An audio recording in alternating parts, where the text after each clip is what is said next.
Gary Wright looked out of his office window at the Washington skyline. 15 years since first contact, and Earth still felt both the same and completely different.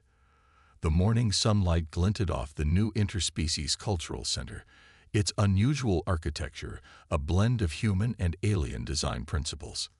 His wrist device buzzed, displaying a message that made his heart skip a beat. Urgent. Ambassador Wright required at Galactic Council. Emergency session in 3 days. Transport arriving 1800 hours. Gary rubbed his eyes. The Council rarely called emergency sessions, and never had they specifically requested Earth's presence. As an observer status planet, humans usually sat at the back of the enormous council chambers, listening but seldom speaking. "Natalie, can you come in here?" he called. Natalie Summers appeared almost instantly, her expression suggesting she'd already seen the message. At 35, she was one of Earth's brightest diplomatic minds, with a near-perfect memory for alien customs and protocols. "You've seen it?" Gary asked. "Yes, sir. I've already requested all recent intelligence reports concerning Council activities." She handed him a data tablet. "But I'm particularly concerned about this."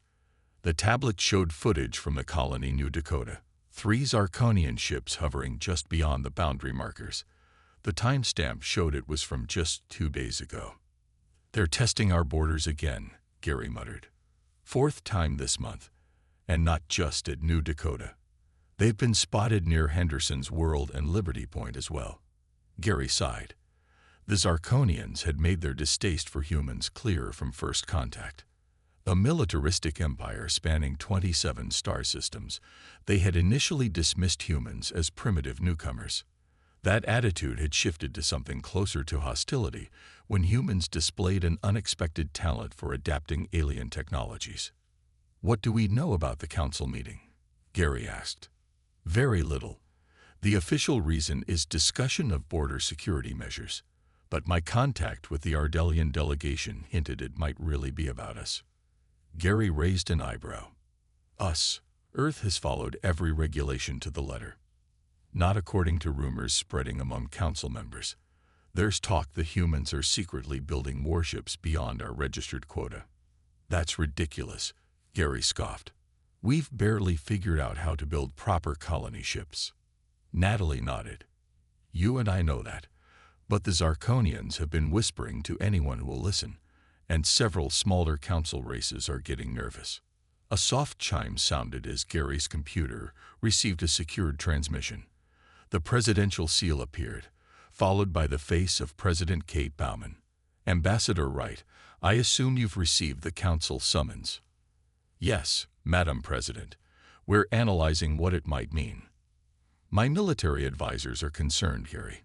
The timing is suspicious, with these Zarkonian ships probing our borders. You'll have full authority to speak for Earth in this session." Gary felt the weight of responsibility settle on his shoulders. "I understand. What are our objectives?" "Primarily, find out what's really happening. Secondarily, remind the Council that Earth won't be pushed around." Her expression softened slightly. "We're sending Commander Alan Rogers with you. His experience with the Zarkonian military might prove useful." After the call ended, Gary turned back to Natalie. "We have less than 8 hours before the transport arrives. I need everything we have on recent council politics, Zarkonian military movements, and any unusual activity near our colonies." Natalie nodded and left quickly, already contacting their intelligence team. Gary turned back to the window, but now the peaceful view of Washington did nothing to calm him. In 15 years, humanity had spread to 7 colony worlds, established trade with 14 alien species, and absorbed technologies that had advanced Earth's development by centuries. Yet they remained political novices in a galaxy of ancient civilizations. Something told him this council meeting would change everything. He just hoped he was ready for it. The message alert sounded again, this time from Dr. Olivia Carter, Earth's leading xenobiologist. Her message was brief and troubling. "New Idaho colony just went dark. No communications for 6 hours. Council must know. requesting to join your team. Gary's blood went cold. A colony going dark could mean many things, none of them good. The diplomatic ship Horizon cut through space at speeds that still amazed Gary. Just 5 years ago, such travel would have taken weeks. Now they would reach the Harmony station in less than 30 hours. Gary sat in his private cabin reviewing reports. The latest update from Earth confirmed his fears. New Idaho colony was under attack. Satellite images showed Zarkonian warships in orbit. Over 2,000 colonists were now missing. A knock at his door interrupted his dark thoughts. Commander Alan Rogers entered, his military uniform crisp despite the long journey. At 52, Rogers had more experience with alien military tactics than anyone else on Earth. "You've seen the reports?" Rogers asked. Gary nodded. "What are they after?" "New Idaho has no strategic value. It's not about strategy. It's about message." Rogers placed a data chip on the table. "This is classified intel. 3 other human colonies have reported Zarkonian scout ships nearby." Gary felt cold dread spread through him. "They're testing our defenses. And our resolve," Rogers added. "The Zarkonians respect only strength. They've conquered 4 species in the last century alone." The ship's communication system chimed.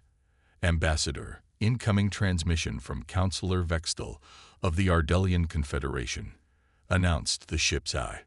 Gary accepted the call. The screen filled with the face of Vextel.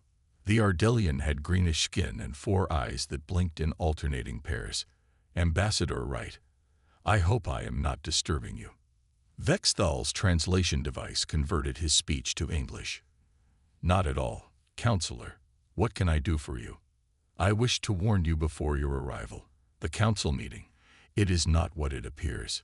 Vextel glanced around nervously. "The Zarkonians have been speaking against Earth for months. They claim your kind advances too quickly, that you will destabilize galactic order." Gary frowned. "That's absurd. We followed every regulation. Many younger council races fear your potential. Humans learn and adapt faster than any species we have encountered. The Zarkonians use this fear." Vexthal leaned closer. "They have proposed sanctions against Earth." "Sanctions? On what grounds?" "Military buildup beyond allowed limits. They have presented evidence."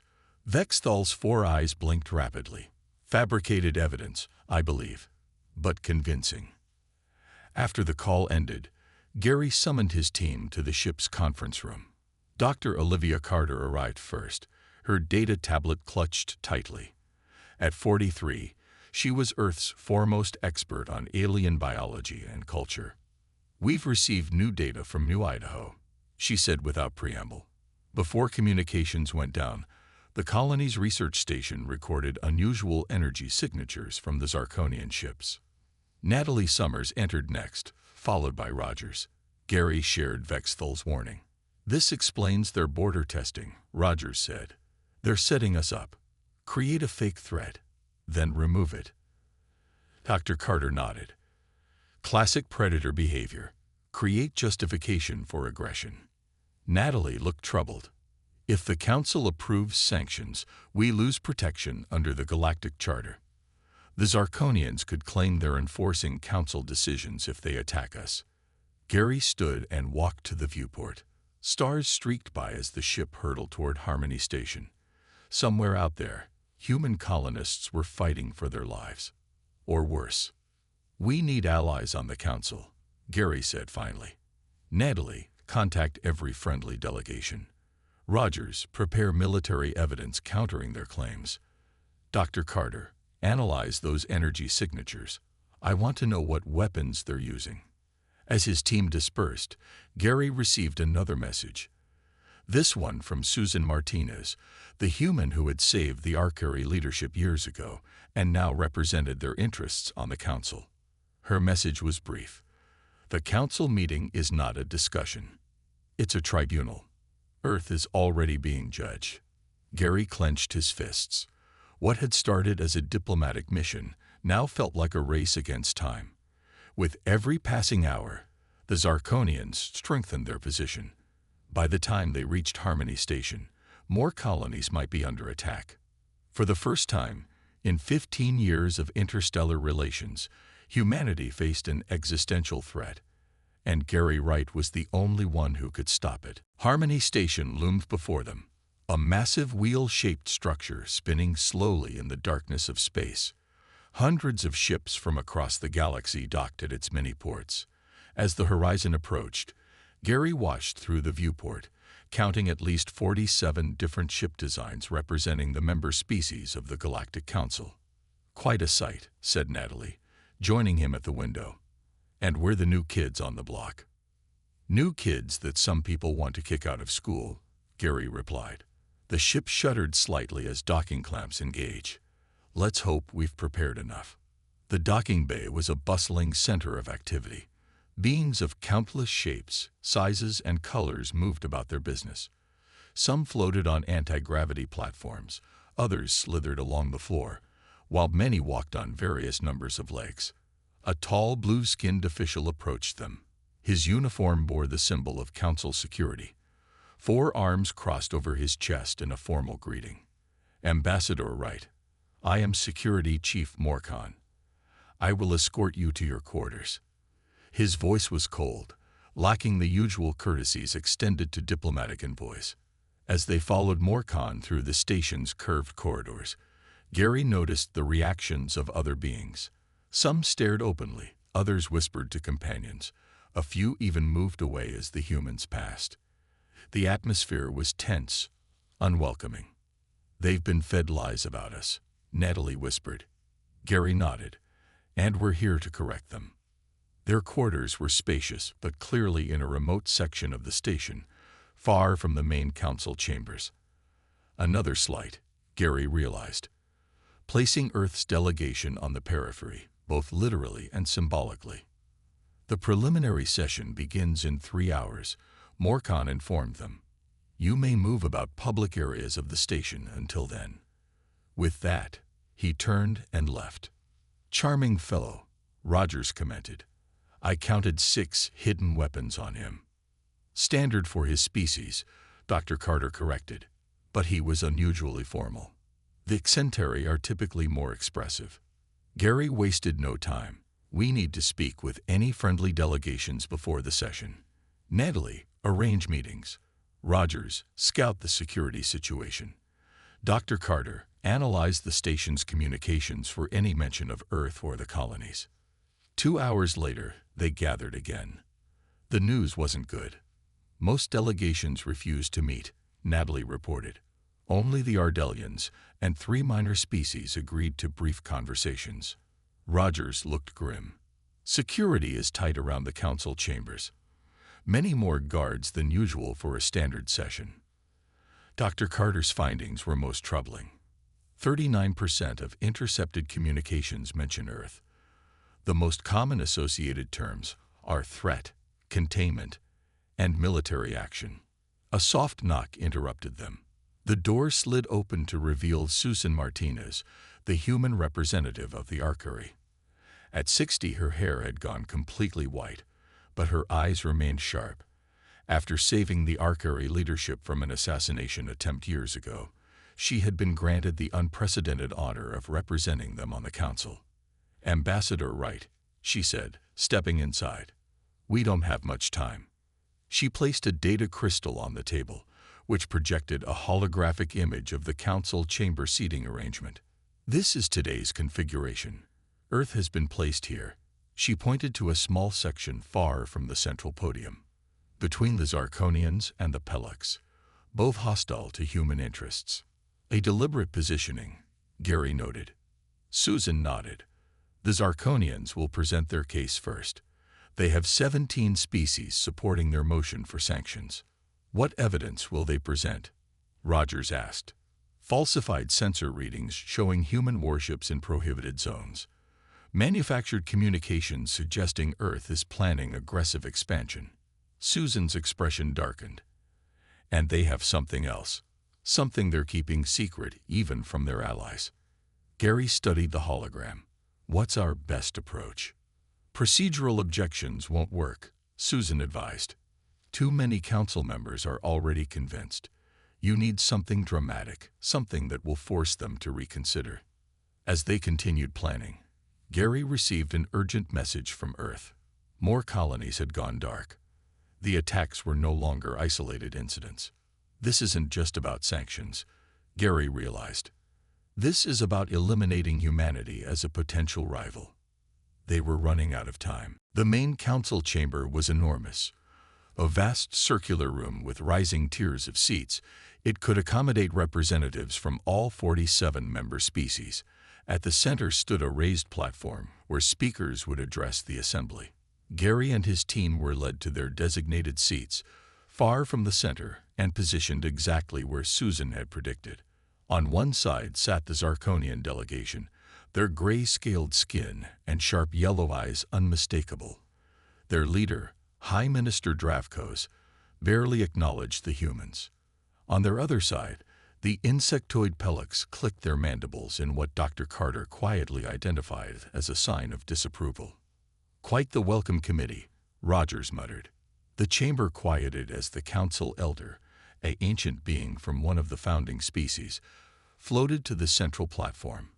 His translucent body glowed with gentle blue light.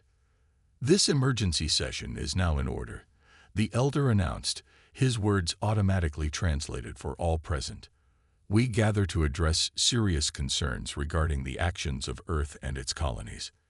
Gary felt a wave of unease.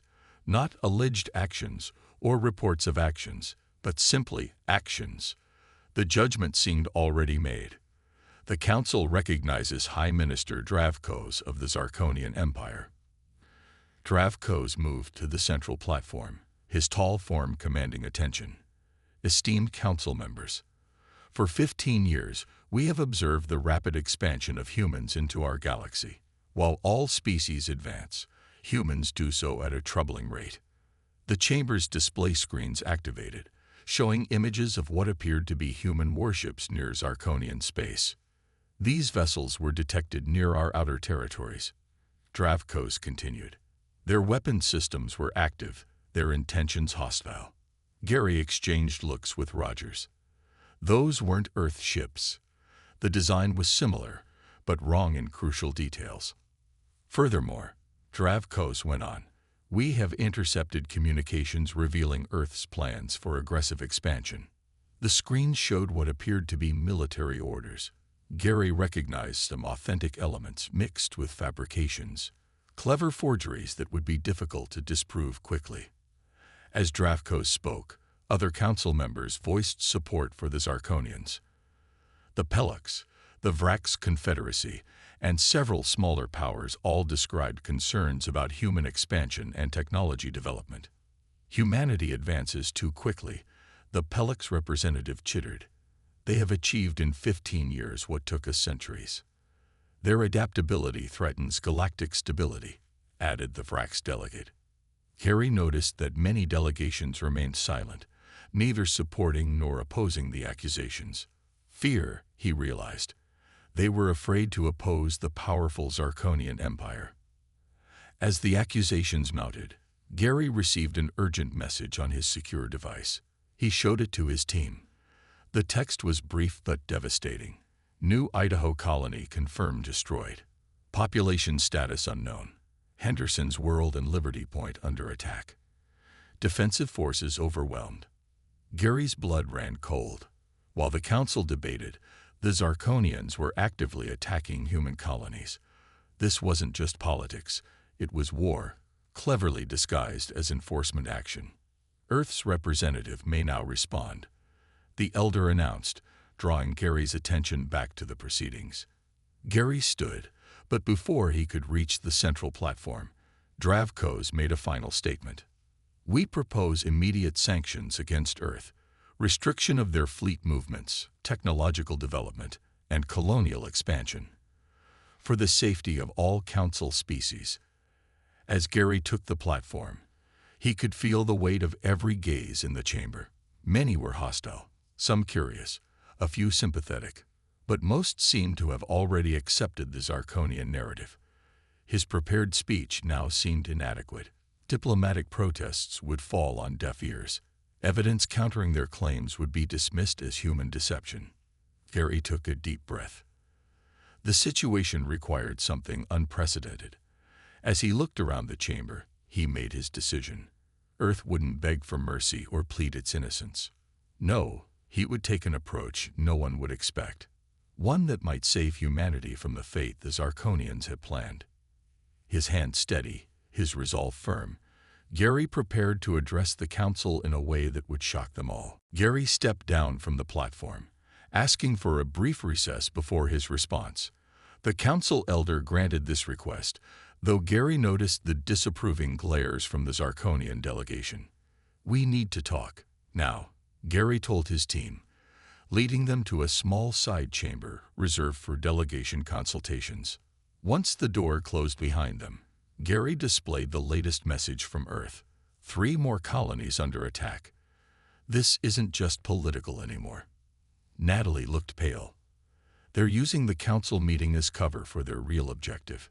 Elimination of a potential rival, Rogers confirmed, his military training evident in his calm analysis. Classic Zarkonian strategy. They've done this before.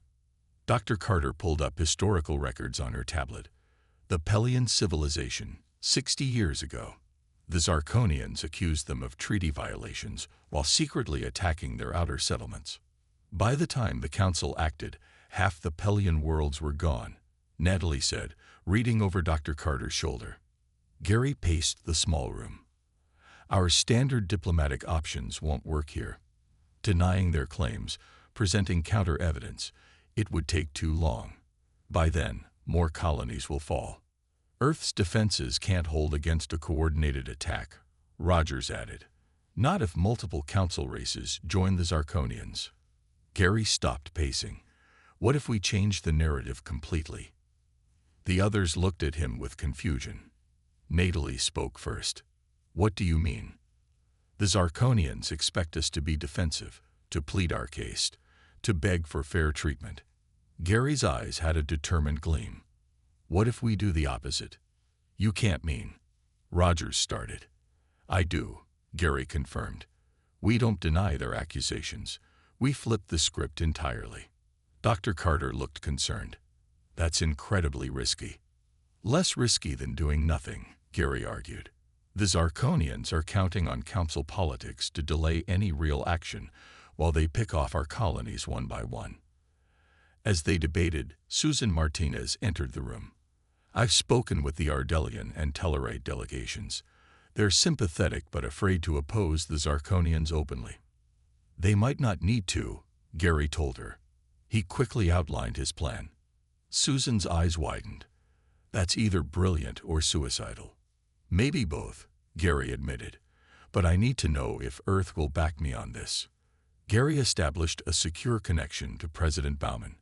Her face appeared on the screen, lines of worry evident. Madam President, I need your authorization for an unconventional diplomatic approach.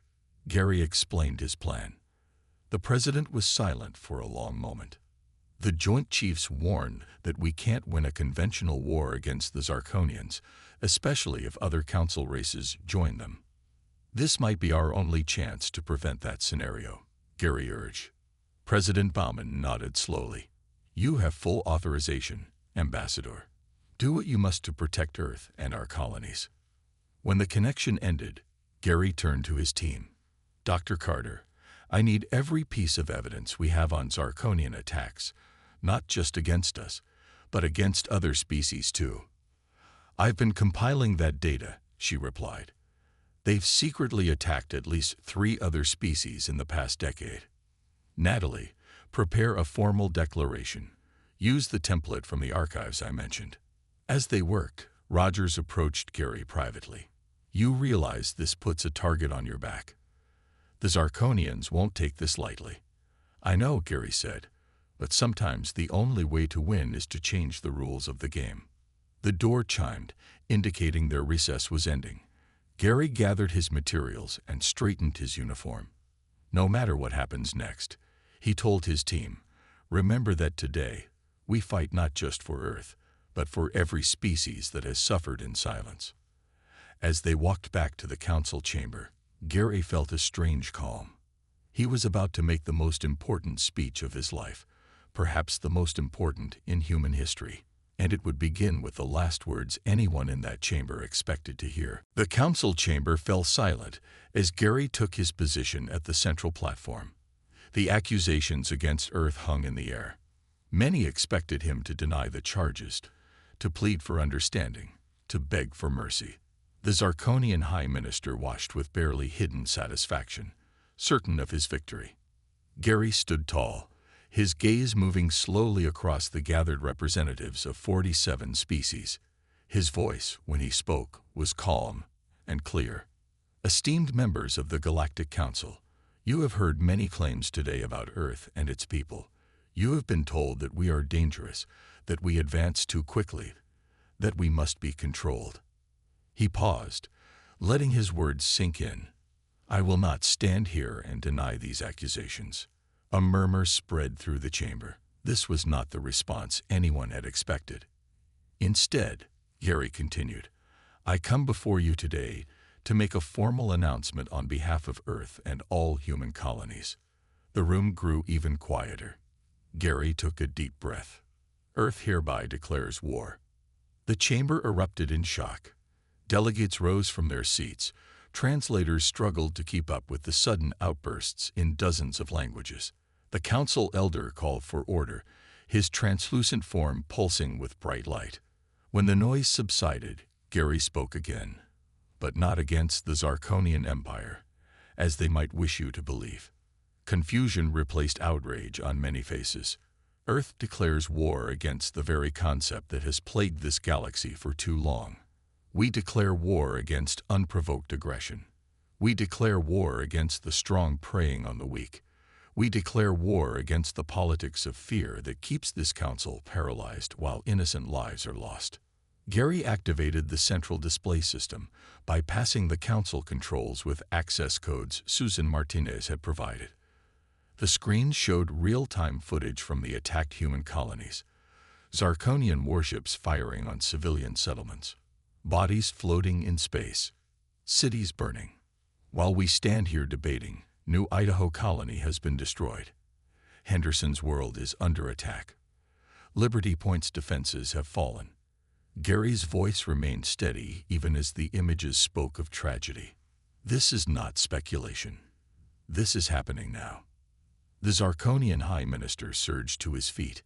This is human deception. These images are fabricated. Are they? Gary asked. Then he displayed new footage. These are not human colonies. The screen showed similar scenes of destruction, but on worlds clearly not settled by humans. Strange architecture, alien landscapes, unfamiliar beings fleeing from Zarkonian attacks. The Brel Collective, the Minseri Alliance, the Orion settlements. Gary named each scene, all attacked by Zarkonian forces in the past year, all labeled as internal security operations, all ignored by this council. Dr. Carter stepped forward, providing Gary with more data. The pattern is clear. The Zarkonians identify potential rivals, fabricate reasons to isolate them diplomatically, then eliminate them while the council debates. Today, Gary continued, his voice rising with conviction, Earth stands not just for humanity, but for all species who have suffered this fate. We pledge our resources, our technology, and if necessary, our lives to defend any world threatened by unprovoked aggression. The council chamber was completely silent now. Many delegates looked shocked, others thoughtful, some afraid. We do not seek dominance or control. We seek a galaxy where the strong protect the weak, where advancement is celebrated, not feared, where cooperation replaces conquest. Gary looked directly at the Zarkonian High Minister. That is our declaration of war, High Minister, not against your people, but against the idea that might makes right, against the belief that fear is a legitimate diplomatic tool. Then Gary turned back to the full council. Earth requests immediate intervention to protect our colonies under attack, and a full investigation into Zarkonian military activities throughout the galaxy. As he stepped away from the platform, Gary knew he had just changed everything. For better or worse, humanity had taken its stand. Chaos erupted in the council chamber. Delegates shouted over one another, some in anger, others in support. The council elder struggled to maintain order, his glowing form pulsing brightly with the effort. The Zarkonian High Minister Dravkos pushed his way toward Gary, his yellow eyes blazing with fury. "You have made a grave mistake, human. No one defies the Zarkonian Empire." Security officers moved between them as Rogers stepped protectively closer to Gary. Tensions were near breaking point when a new voice cut through the din. "I request to address the council." The speaker was an elderly Tellarite, his fur graying with age. The elder granted permission, clearly grateful for anything that might calm the situation. The Tellarite moved slowly to the central platform. "I am Elder Boar of the Tellarite Union. For 30 years, I have sat on this council. For 20 of those years, I have remained silent as the Zarkonians expanded their influence." He activated his own data crystal, displaying new images. 5 years ago, our colony on Tellar Prime's outer moon was attacked. The council dismissed it as space piracy. We knew better, but we had no proof. Another delegate stepped forward, an Ardelian female with bright green skin. "The Ardelian Confederation has suffered similar attacks. 3 research outposts destroyed last year alone." One by one, representatives from 7 different species came forward, each sharing stories of mysterious attacks, missing ships, and destroyed outposts. All had suspected Zarkonian involvement. None had dared speak out alone. The Zarkonian delegation grew increasingly agitated. Dravkos turned to his aides, whispering urgent instructions. Gary noticed one Zarkonian slip away from the chamber. "Security alert," Gary said quietly to Rogers. "They're planning something." Rogers nodded and signaled Natalie, who contacted station security through Susan Martinez's access. The council elder called for an emergency vote on Gary's request for intervention. As the voting process began, alarm klaxons suddenly blared throughout the station. "Security breach in Docking Bay 7, announced the station's AI system. "Unauthorized weapons detected." Station security forces rushed to seal the council chamber. On the main display, surveillance footage showed Zarkonian troops emerging from what should have been a diplomatic vessel. "It appears," the council elder said with remarkable calm, "that Ambassador Wright's concerns were well-founded." The Zarkonians in the chamber found themselves suddenly surrounded by council security. Dravkos looked around wildly, realizing his carefully orchestrated plan was collapsing. "This is a misunderstanding," he protested. "Our security personnel were merely responding to human threats." Security Chief Morkan approached with several officers. "High Minister, we have detected transmission signals from your delegation to the attacking ships at human colonies. These transmissions continued during this very session." Morkan no longer seemed coldly formal. His 4 arms now held weapons, all pointed at the Zarkonian delegation. "The Council takes a dim view of those who violate its chambers with lies." The voting process resumed with remarkable speed. 42 species voted to send Council peacekeeping forces to protect the human colonies. Only 3 stood with the Zarkonians. "The motion carries," announced the elder. "Furthermore, I propose an immediate investigation into all allegations against the Zarkonian Empire. All Zarkonian military vessels are ordered to stand down and return to their territory." Gary felt a wave of relief, though he knew the danger wasn't over. Not all Zarkonian ships would obey the Council's orders, but now Earth wouldn't face them alone. Natalie appeared at his side with a message from Earth. "Our defense fleet has engaged the Zarkonians at Liberty Point. With Council support, they believe they can hold the line." As the Council session formally adjourned, representatives from many species approached Gary. Some offered thanks, others pledged support, a few simply wanted to shake his hand. The Ardelian representative, Vexthal, spoke for many. "For years we have suffered in silence, afraid to stand alone. Today, you have shown us another way." Gary nodded, exhausted but determined. The real work was just beginning. 3 months passed. Gary stood at the window of his Washington office, looking out at the same skyline he had seen the day of the summons. The view was unchanged, but everything else was different. "Ambassador, the President is ready for you," Natalie said, entering his office. Gary nodded and gathered his reports. So much had happened since that day on Harmony Station. The Zarkonian attack force had been defeated with the help of Council peacekeepers. Most of the colonists from New Idaho had been found alive, held prisoner rather than killed as initially feared. The Zarkonian leadership had planned to use them as bargaining chips once their conquest was complete. High Minister Dravkos and 5 other Zarkonian leaders now faced trial for war crimes. The Zarkonian Empire had withdrawn to its original borders for the first time in 50 years. But the most significant change was Earth's new position in galactic politics. Gary entered the Oval Office where President Kate Bauman waited alongside several cabinet members and military leaders. "Ambassador Wright," the President greeted him warmly. "Or should I say Council Security Director Wright?" Gary smiled. The Council's offer to lead the new interspecies security force still surprised him. "Not for another 2 weeks, Madam President. Take a seat. Tell us how the alliance is forming." Gary sat and activated his data tablet to display a galactic map. 23 species have joined what's now being called the Mutual Defense Accord, including some we never expected, like the Pelux. Admiral Joe Harris, who had commanded Earth's defensive fleet during the crisis, looked impressed. The Pelux were firmly in the Zarkonian camp before. They were there out of fear, not choice, Gary explained. Many species were. With the Zarkonians contained, old alliances are shifting quickly. "And our technology exchange program?" asked the science minister. "Exceeding expectations. The Ardelians have shared advanced medical techniques. The Tellarates are helping improve our propulsion systems. Even the Arcari have opened their libraries to Earth scientists." Secretary of State Bill Edwards looked concerned. "What about the remaining Zarkonian sympathizers?" "The Vrax Confederacy still makes threatening noises." "They're isolated now," Gary assured him. "Without Zarkonian backing, they've become remarkably polite in council sessions." President Bauman smiled.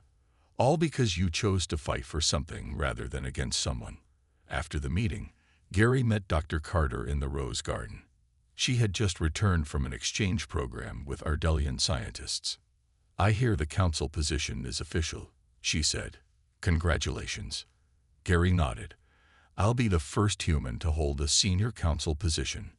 "Well deserved," Dr. Carter replied. "Your speech changed everything. War against aggression has become quite the rallying cry." They walked in comfortable silence for a moment before Dr. Carter spoke again. "Have you visited New Idaho since the evacuation?" "Last week. The rebuilding is going well. We're making it a joint colony now. Humans, Tellarites, and even some Arcari, a symbol of the new cooperation." Gary checked the time. "I should go. I'm meeting Rogers at the new Interspecies Military Academy. First class of cadets includes officers from 15 different species." As he waited for his transport, Gary thought about the future. Earth ships now traveled freely throughout Council space. Human technology advanced rapidly through peaceful exchange rather than military necessity. And perhaps most importantly, smaller species no longer lived in fear of the powerful.